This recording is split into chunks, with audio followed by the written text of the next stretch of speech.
అయ్యో బాబోయ్! ఏంటండి ఇంతమంది జనాలున్నారు బస్ ఎక్కడానికి. ఫ్రీ బస్ మహిమ అనుకున్నాను గానీ, రోజు ఈ టెంపుల్‌కి ఇంతే మంది జనాలు వెళ్తూ ఉంటారంట. సో, సాటర్‌డే అయితే ఇంకా ఎక్కువ మందనమాట. సో, నేనిప్పుడు వెళ్తుంది కోనసీమలోని ఫేమస్ టెంపుల్‌కైతే వెళ్తున్నాను. అది ఏ టెంపుల్ అనేది కామెంట్ సెక్షన్‌లో కామెంట్ చేయండి. అండ్ ఈ పాటికే కొంతమందికి బస్ చూసి అర్థమైపోయి ఉండాలనమాట. సో ఏ టెంపుల్ అనేది. సో కామెంట్ సెక్షన్లో అయితే కామెంట్ చేయండి.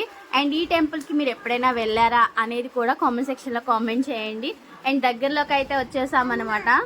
స్వామివారు ఇక్కడ స్వయంభూగా వెలిసారండి. అన్ని విగ్రహాల్లో రాతి విగ్రహం కాకుండా ఎర్రచందనం నల్ల చెక్కతో రూపొందించి ఉంటుంది ఈ విగ్రహం అనేది. అండ్ చాలా విశిష్టమైనది.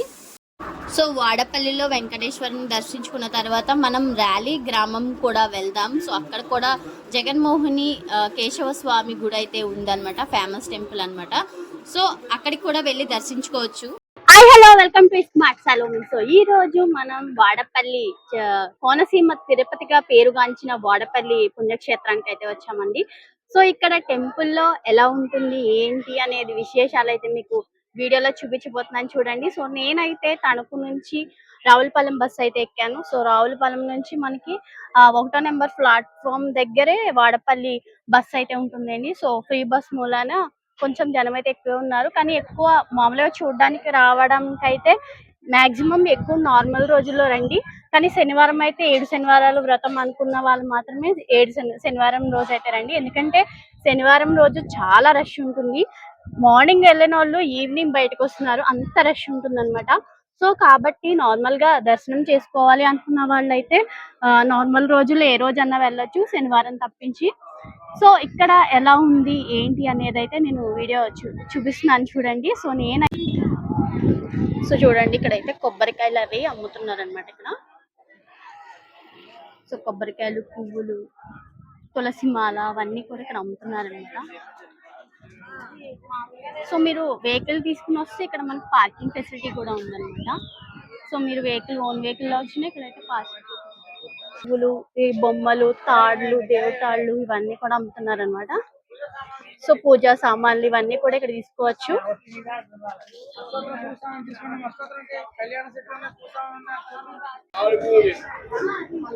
సో ఇక్కడ మనకి పూతరేకులు కూడా, ఇక్కడ దగ్గరలో ఆత్రేయపురం ఉంది కాబట్టి ఇక్కడ పూతరేకులు ఉన్నాయి. అండ్ దేవుడు వెంకటేశ్వర స్వామి ఫోటోలు, బొమ్మలు ఇవన్నీ కూడా ఉన్నాయండి. మనం దర్శనానికి వెళ్ళి వచ్చేటప్పుడు అయితే ఇవన్నీ మనం చూద్దాము.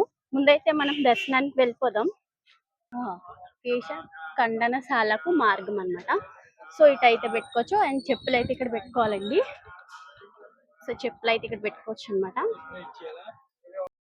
సో ఇక్కడ కొంతమంది రైతులు కూరగాయలు కూడా అమ్ముతున్నారండి, తక్కువ ధరకి అనమాట. కేజీ 20 రూపాయలు, 30 రూపాయలు అట్లా అమ్ముతున్నారు.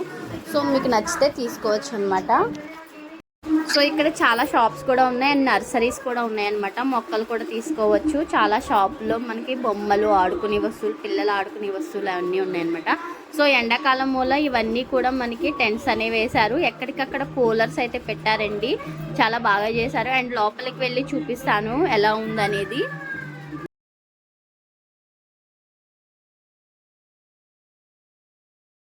సో సెల్ ఫోన్స్ అయితే ఇక్కడ పెట్టేయాలంట. సో అడుగుదాం ఆలయ కమిటీ మెంబర్స్ ఎవరినైనా.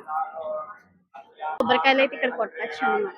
సో టెంపుల్ లోపలికి లైన్ లోకి వెళ్ళేది ఇదే అనమాట. సో లోపలికైతే ఫోన్ అనేది ఎలా లేదంట.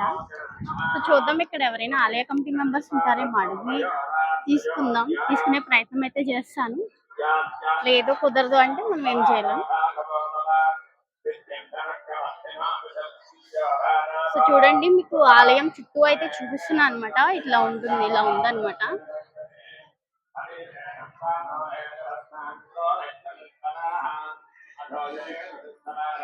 ఇవన్నీ క్యూ లైన్సే. సాటర్డే రోజు అయితే ఇక్కడ అంతా మొత్తం ఫుల్ రష్ అయితే ఉంటుందండి. మనకి వాళ్ళు మంగళవారం కాబట్టి కొంచెం తక్కువే ఉన్నారు, కానీ బస్ అయితే చాలా రష్ గా ఉంది. సో ఇక్కడైతే ఇలా దుకాణాలన్నీ ఉన్నాయండి. స్నానం గట్టు కూడా ఉందండి ఇక్కడ. ఇక్కడ ఏదో ఇంకా కడుతున్నారనమాట. సో డెవలప్మెంట్ అయితే బాగుంది ఇక్కడ. జనాలు కూడా చాలా ఎక్కువ వస్తారండి శనివారం అయితే.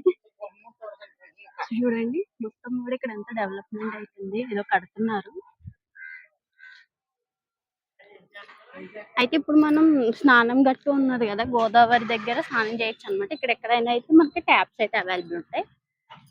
అయితే మనం ఇప్పుడు ముందు దర్శనానికి వెళ్ళిపోదాం. అసలు ఇక్కడ వెంకటేశ్వరుడు ఎలా వెలిసారు ఏంటి అనేది ఆలయ పురాణం ఇప్పుడు తెలుసుకుందాం. శ్రీకృష్ణుడు తన అవతారం చాలించి వైకుంఠానికి చేరుకుంటారు. దీంతో ద్వాపర యుగం ముగిసి కలియుగం ప్రారంభమవుతుంది. కలియుగంలోని ప్రజలు దైవ చింతన మర్చిపోయి డబ్బు సంపాదనపై ఎక్కువ దృష్టి సారిస్తూ ఉంటారు. దీంతో భూమండలంపై పాపాలు పెరిగిపోతూ ఉంటాయి. ఈ విషయమైన తీవ్రంగా భయపడతారు. నారదుడి ఆధ్వర్యంలో వైకుంఠానికి వెళ్ళి ఈ భూమండలంపై జరుగుతున్న విషయాలను విష్ణువుకు తెలియజేసి ప్రజలను చెడు మార్గం నుండి బయటకు తీసుకురావాల్సిందిగా, రక్షించవలసిందిగా వేడుకుంటారు. దీంతో వారికి విష్ణువు అభయమిస్తారు. ఈ కలియుగంలో తాను కలియుగ దైవంగా వెలిసి నిత్యం ప్రజలతో పూజలు అందుకుంటానని చెబుతాడు. దీనివల్ల మనుషుల్లో భక్తిభావం పెరుగుతుందని అభయమిస్తారు. వాడపల్లిలో స్వయంభూగా వెలుస్తానని వారికి వివరిస్తాడు. దీంతో మునులు సంతోషంతో అక్కడి నుంచి వెనుదిరుగుతారు. కొన్ని రోజుల తరువాత వాడపల్లి వద్ద ఉన్న గౌతమి నదిలో ఒక చందనం పెట్టె తీరం వైపు వస్తున్నట్లు కనిపిస్తుంది. అయితే దానిని గుర్తించి తీసుకురావడానికి వెళితే నదిలో ఆ పెట్టె కనిపించదు. చివరికి వాడపల్లి గ్రామంలో ఓ వృద్ధ బ్రాహ్మణుడి కలలో అట్టలో మహావిష్ణువు లక్ష్మీ సమేతుడై ఉన్నాడని, శుచిగా వెళితే కనిపిస్తాడని వినిపిస్తుంది. దీంతో ఆ తీరంలో ఉన్న ప్రజలు మంగళ స్నానాలు చేసి నదిలోకి వెళ్తే ఒక గరుడ పక్షి నీడలో ఉన్న పెట్టె కనిపిస్తుంది. భక్తి శ్రద్ధలతో ఆ పెట్టెను ఒడ్డుకు చేరుస్తారు. దానిని తెరిచి చూడగా అందులో శంఖం, చక్రం, గదతో పాటు లక్ష్మీదేవితో శ్రీ మహావిష్ణువు కనిపిస్తారు. ఇంతలో అక్కడికి చేరుకున్న నారదుడు మహావిష్ణువు అవతారం గురించి చెబుతారు. అంతేకాకుండా ఆ మూర్తికి గోదావరి నదీ తీరంలో విగ్రహాన్ని ప్రతిష్ఠింపజేస్తారు. అలా ఇక్కడ కొలువైన స్వామికి వెంకటేశ్వరుడిగా పేరు వచ్చింది. స్థానికులు ఆలయాన్ని చిన్నగా నిర్మిస్తారు. అయితే కాలక్రమంలో ఈ దేవాలయం నదిలో మునిగిపోతూ ఉండేది. ఇది ఇలా ఉండగా ఈ ప్రాంతంలో పెనుపోతుల గజేంద్రుడు అనే క్షత్రియుడు ఉండేవాడు. అతడు చాలా ఓడలకు అధిపతి. ఒకసారి తుఫాను సంభవించి అతని ఓడలన్నీ సముద్రంలో ఎక్కడికో కొట్టుకుపోతాయి. దీంతో తన ఓడలు సురక్షితంగా ఒడ్డుకు చేరుకుంటే నదిలో మునిగిపోయిన దేవాలయాన్ని, విగ్రహాన్ని తిరిగి ఒడ్డుకు చేర్చి దేవాలయాన్ని నిర్మిస్తానని మొక్కుకుంటాడు. తుఫాను వెలిసాక ఓడలు భద్రంగా ఒడ్డుకు చేరాయి. దీంతో గజేంద్రుడు వాడపల్లిలో ప్రస్తుతం ఉన్న ఆలయాన్ని కట్టించాడని స్థానిక శాసనాలు చెబుతున్నాయి. కాలక్రమేణా ఈ ఆలయాన్ని ఇంకొంచెం అభివృద్ధి చేస్తూనే ఉన్నారు. సో ఇక్కడ చూస్తున్నారు కదా, సో 7 శనివారాలు పూర్తి చేసుకున్న వాళ్ళైతే ఇక్కడైతే పూజ చేసుకుంటారండి. కళ్యాణం అయితే చేయించుకుంటారనమాట. సో కళ్యాణం టికెట్ వచ్చేసి 750 రూపీస్ అంటే అండి. సో మనం రోజు కళ్యాణం ఉంటుంది, శనివారం తప్ప. శనివారం ఏ పూజలు ఉండవండి, ఓన్లీ దర్శనానికే చాలామంది జనం వస్తూ ఉంటారు కాబట్టి శనివారం ఏ పూజలు ఉండవన్నమాట. సో చూసారు కదండి, ఇదంతా కూడా ఆలయం మొత్తం అనమాట. సో కొంతమంది మొక్కుకుంటారు కదా, సో మోకాళ్ళ మీద నడిచే వాళ్ళు అని చెప్పేసి, సో అలా కూడా మొక్కులు తీర్చుకుంటున్నారు అనమాట. సో చూడండి, చాలా మంది అట్లా నడుస్తున్నారండి, కానీ చాలా కష్టం కదా. ఇట్లా మొక్కుకుంటారనమాట కొంతమంది, ఇలా మోకాళ్ళ మీద కూడా నడుస్తామని చెప్పేసి. సో ఆలయం అయితే చాలా బాగా డెవలప్ అయిందండి. ఇది వరకు అయితే ఉన్నట్టు అయితే లేదు, చాలా బాగుంది. సో చూడండి, ఇక్కడైతే మనకి గోశాల కూడా ఏర్పాటు చేశారనమాట. సో మనకి ఇక్కడ గోశాల కూడా ఉంది. అండ్ ఇక్కడ ప్రదక్షిణాలు చేసే వాళ్ళు ఇక్కడ గోశాలకు వచ్చి పెడుతున్నారనమాట. ఆవుకి గడ్డి పెట్టడం, అట్లా దండం పెట్టుకోవడం అయితే చేస్తున్నారు. సో చూడండి. నమస్తే అండి. మీ పేరు, ఎక్కడి నుంచి వచ్చారు? మాది విజయనగరం జిల్లా నెల్లిమర్ల మండలం సారిపల్లి గ్రామం అండి. మేమందరం ఒకే వీధిలో ఉంటున్నాం. అందరం కలిపి ఒకేసారి దేవుడి వారి దర్శించుకోవడానికి ఇక్కడికి అందరం ఒకేసారి వచ్చాము. దీని తర్వాత మా తిరుమల దర్శనం కూడా మా యాత్రలో భాగంగా మేము వెళ్తున్నాము. అంతా సవ్యంగా జరగాలని ఆ ఏడుకొండల వారిని మేము ప్రార్థిస్తున్నాం. అయితే ఇక్కడ మీరు మొక్కుకున్న ఏమైనా కోరికలు ఏమైనా తీరినాయా? ఏం మొక్కుకున్నారు, ఎలా ఉంది? మాలో చాలా మంది ఇదే మొదటిసారి రావడం అనుకుంటున్నాము, మొక్కుకున్నాము. అంతా సవ్యంగా జరిగితే మళ్ళీ ఈసారి వస్తామని కోరుకుంటున్నాం. ఇదే ఫస్ట్ టైం మీరు రావడం? ఇదే ఫస్ట్ టైం రావడం. నమస్తే అండి, మీ పేరు? ధనలక్ష్మి ఎక్కడి నుంచి వచ్చారు? అనపర్తండి. ఓకే, మీరు మోకాల మీద నడుస్తాను మొక్కుకున్నారా? ఎట్లా ఎప్పుడు వచ్చారు మీరు అసలు ఫస్ట్ టైం ఇక్కడికి?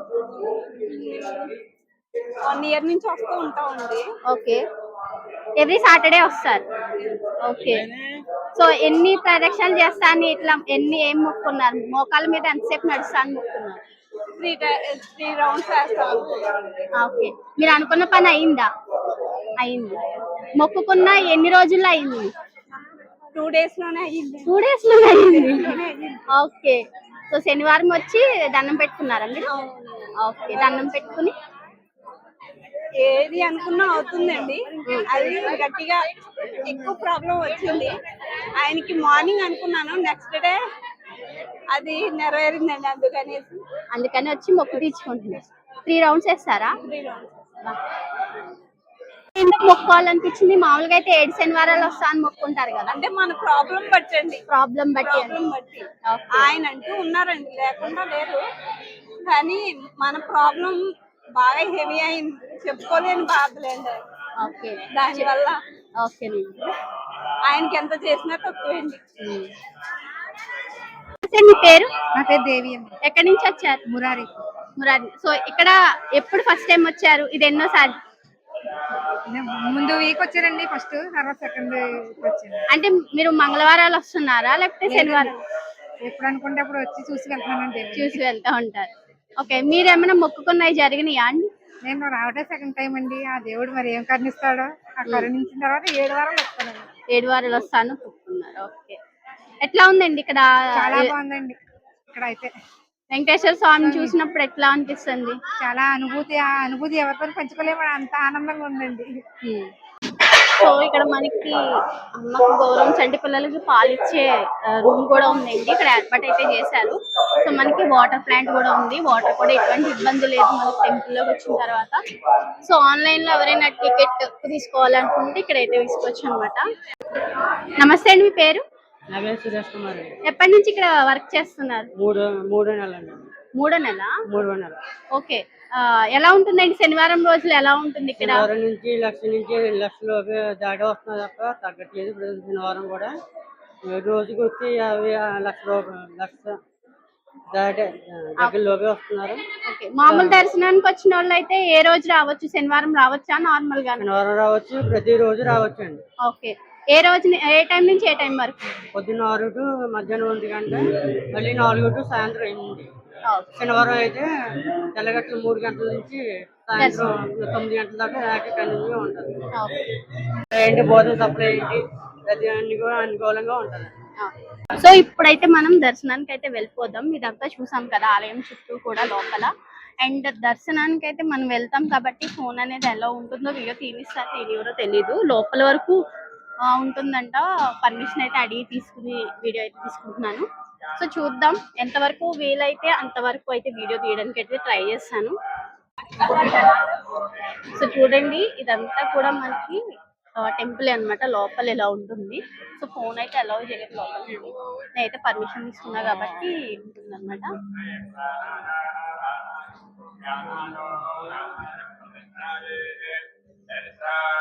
సో చూడండి, చాలా మంది అయితే మోకాళ్ళ మీద కూడా నడుచుకుంటూ వస్తున్నారు. సో ఇదంతా కూడా ఆలయ ప్రాంగణమేనమాట.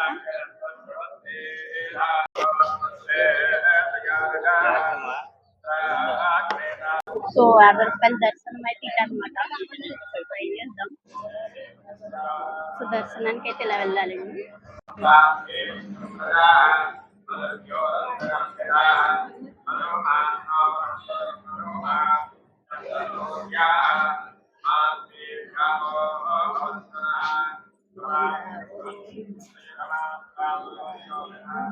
సో ఇదే లోపల ఎంట్రన్స్ అండి. ఇక్కడ నుంచే వెళ్తాం అనమాట. సో లోపలికైతే వీడియో తీసుకోవడానికి అయితే కుదరదన్నారు. ఓన్లీ బయట వరకు అయితే పర్మిషన్ ఇచ్చారనమాట. సో గర్భగుడిలోకి అయితే వీడియో అనేది మనకి పర్మిషన్ లేదనమాట. చూద్దాం, దర్శనానికి అయితే వెళ్ళిపోదాం. నమస్తే పూజారి గారు, ఈ ఆలయ విశిష్టత ఏంటి? అసలు ఎలా ఏర్పడింది? వెంకటేశ్వర స్వామి ఇక్కడ ఎలా వెలిసారు? అసలు ఏంటి సార్ పురాణం? ఓం నమో వెంకటేశ్వర. కోనసీమ తిరుమల వాడపల్లి క్షేత్రం 7 వారాల వెంకన్న దర్శనం 7 జన్మల పుణ్యఫలం. ఇక స్వామివారు ఏకైక ఎర్రచందన విగ్రహ రూపంలో ఉన్న స్వామివారు. పూర్వం సనక సనంద మహర్షులు స్వామివారి యొక్క దర్శనార్థం చెప్పేసి ఒకసారి వైకుంఠానికి వెళ్ళి స్వామి రాబోయే దశలో కలియుగంలో మానవమతలు అరాచకాలతోటి వ్యాధులతోటి ఉంటారు, పెద్దలైందు భక్తి గారు వచ్చి పెట్టరు, ఆచార్యులు ఉంటారని చెప్పేసి ఆ మహావిష్ణుమూర్తి తోటి విన్నపాలు వినిపించుకుంటే వారికి ఒక తరుణోపాయం చెప్పి భూలోక వాసుల యొక్క వారి పాపూర్ణాలు పోగొట్టడం కోసం కలియుగంలో 4 చోట్ల వెలుస్తారని చెప్పేసి 3 చోట్ల మిథులా విగ్రహ రూపంలో, ఒకటేమో ఎర్రచందన విగ్రహ రూపంలో గౌతమ తీరాన నౌకాపురి అని చెప్పేసి గ్రామాలు వెళ్తుంటే, ఈ వాడపల్లి క్షేత్రం పేరు పూర్వనామధేయం నౌకాపురి అని చెప్పేసి నామధేయం. నౌక అంటే వాడ ఓ వల్ల వాయింది వాడపల్లి క్షేత్రం మీద ఏర్పడింది.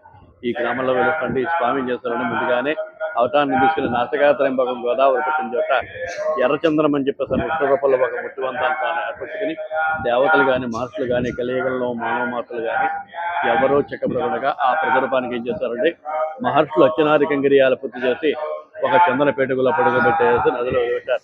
అది అలాగ కాలక్రమేణా ఈ గ్రామంలో వచ్చేప్పటికి ఇసుకల కప్పడిపోతే ఒకరోజు గ్రామస్తులకి భక్తులకి స్వప్నంలో కనబడి, నేను ఇసుకల కప్పడిపోయినా నన్ను తీసి ఆలయమాన దక్షిణాధికంగిరియాలతో నన్ను కొలుస్తూ ధరించండి అంటే మీరు ఆదిత్య వెళ్తే వారికి ఎక్కడ కనపడకపోతే వారి నిరాశతోటి వెనక్కి తిరిగి వచ్చేసారు. ఒకరోజు ఒక వర్గ బ్రాహ్మణ యొక్క కల్లో కనబడి నన్ను దర్శించుకోవడం కారణం ఈ కలియుగ ప్రభావం వల్ల కలికలమట్టం వల్ల స్నాన సంధ్యావందనాలు చూడకుండా వచ్చారు, మీరు శుచిగా రాలేదంటే ఎంత ప్రచారం చేస్తారని తెలుసుకుని నా నిదర్శనం ఎక్కడైతే కృష్ణ గ్రంథ వాళ్ళు ఉంటుందో గరుడపక్ష వాళ్ళు ఉంటుందో అక్కడ ఉండా అని చెప్పేసి ఆ వాళ్ళ తోట వెళ్లి తవ్వి చూడగా ఒక చందన పేట ఒక యోగ్యులమైన శిల్పశాస్త్రగారుడితో ఆ పెట్టెను కూడా చూడికి స్వామివారి విగ్రహం అమ్మవారి విగ్రహం బయటపడింది. మేడతాళాల వాయిద్యాలతోటి స్వామివారిని అమ్మవారిని తీసుకుని వచ్చారు. ఈ ఆలయం ఈ గ్రామం కూడా ఇంకా కిందకుండి గోదావరి తీరాన్ని ఉంటే ప్రతి సంవత్సరం నది విస్తీర్ణం అవుతాయి. ఆలయం ఈ గ్రామం కూడా కొత్త ఈ స్వామివారితో పాటు వచ్చి ప్రతిష్ఠ చేశారు. దీన్ని ఆలయ నిర్మాణం చేస్తుంది ఒక అగ్నికుల క్షేత్రుడు. ఆ అగ్నికుల క్షేత్రుడి పేరు పెనుపోతు గజేంద్రుడు అని చెప్పేసి ఇలా వ్యాపార నమ్మకం వస్తుండగా ఈ గ్రామంలో చోటుకి పెద్ద గాలివన వల్ల తన నౌకలన్నీ తలో చోటుకి చెల్లాచెదరు కాబట్టి ఈ స్వామివారికి మొక్కున్నాడు. తను వచ్చిన వ్యాపారం లోపల్లో ఈ ఆలయ నిర్మాణం చేశాడు. ఇదంతా పెద్దాపురం స్థానం రాజా వత్సవాయి తమ్మిరాజు చెప్పేసి 1759 సంవత్సరాల యొక్క స్వామివారి దర్శించి యొక్క స్వామివారి యొక్క వైభవం ఈ స్థల మహత్యం చూసి 270 ఎకరాల పట్ల మహారాజా వచ్చారు. ఆలయ అర్చకులుగా మొత్తం అన్ని వర్ణాల వారికి వీరందరూ ఈ స్వామివారికి కైంకర్యం చేసుకునే వారి కార్యక్రమాలు చేసుకునేలాగా సంవత్సరానికి ఒకసారి ఫలసాన్ని బీజేలాగా ఈ యొక్క స్వామివారి యొక్క కళ్యాణ మహోత్సవం ప్రతి సంవత్సరం చైత్ర శుద్ధ ఏకాదశి రోజున శ్రీరామనవమి 3వ రోజున స్వామివారి యొక్క కళ్యాణ మహోత్సవం అత్యంత అంగరంగ వైభవంగా జరపబడుతుంది. రాష్ట్రం నలుమూల లక్షలాది మంది యొక్క స్వామివారి యొక్క కళ్యాణ వస్తున్నారు. ఇది కలియుగంలో ఇక్కడ 2వ స్వామివారిగా వెళతారు. ఈ స్వామి దగ్గర ఒక ప్రత్యేకత ఏంటంటే క్రమం తప్పకుండా 7 వారాల స్వామిని వరుసగా దర్శించుకుంటే అనుకున్న కోరికలు నెరవేర్త మహిమాన్వితమైన స్వాములు ఇక్కడ వచ్చే భక్తులకి ప్రతి శనివారం 1,00,000 మంది దాకా వస్తుంటారు. ఓం నమో వెంకటేశాయ. సేవలు చాలా బాగా చూస్తున్నారు. ఉమాదేవి అండి, గుంటూరు నుంచి వల్లూరు నుంచి వచ్చాం. గుంటూరు జిల్లా వల్లూరు. అంటే ఎప్పటి నుంచి వస్తున్నారు సేవ? నేను ఫస్ట్ టైం వచ్చానమ్మా. ఫస్ట్ టైం సేవకు వచ్చాను ఇక్కడికి. బాగా చూస్తున్నారు. సేవకు వచ్చినప్పుడు ఎలా రావాలి? రావటానికి ఏముండదమ్మా, మామూలు మనమే మనీ పెట్టుకొని చూడటానికి వస్తే మమ్మల్ని సేవకు రండమ్మా అని పిలిచారు. అన్నవరంలో చేసి వస్తుంటే ఇక్కడ స్వామి చూసి నన్ను పిలిచారు అనమాట. ఏం డబ్బులు అసలు కట్టించుకోరండి.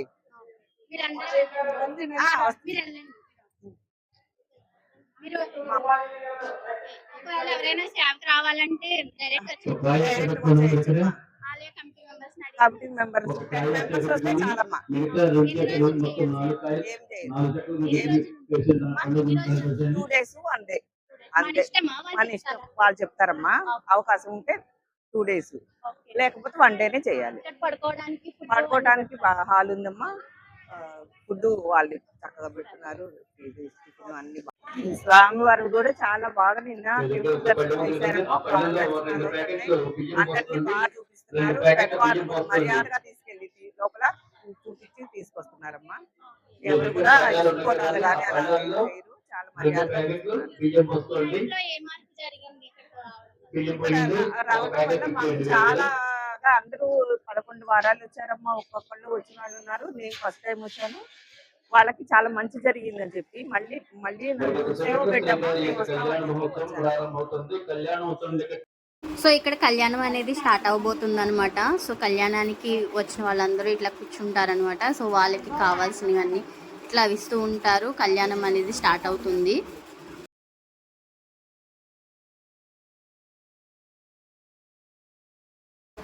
సో మీకు ఇప్పుడు మనం పైకి వెళ్ళిపోదాం అన్నమాట. పైనుంచి మనం లుక్ చూద్దాం ఎట్లా ఉందని ఆలయం అనేది మీకైతే చూపిస్తాను.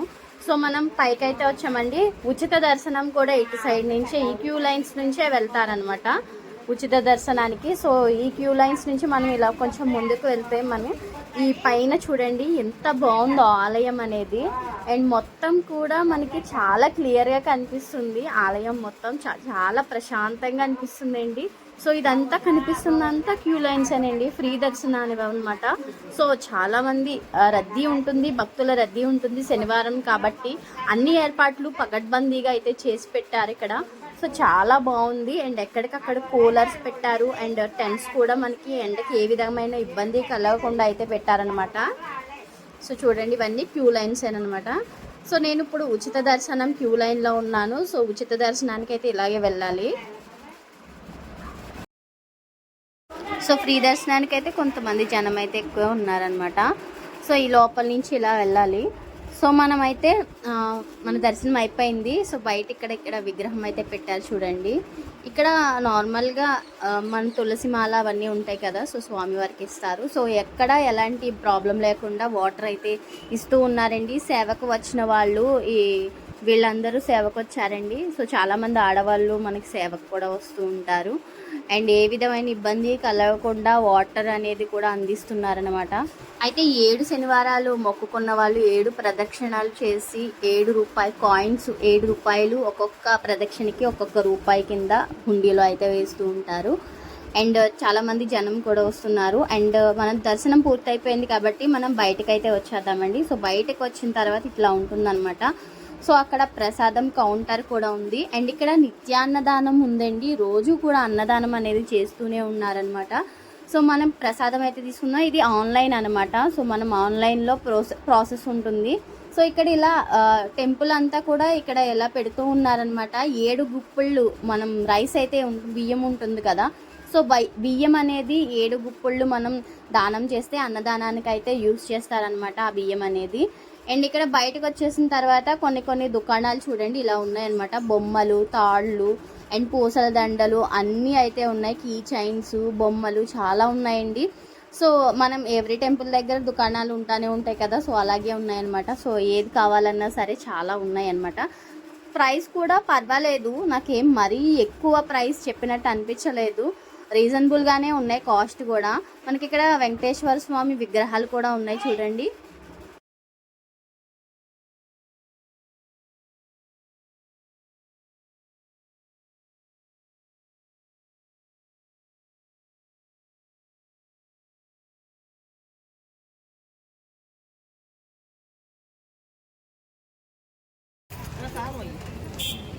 ఇది ఎంతండి? జత 300.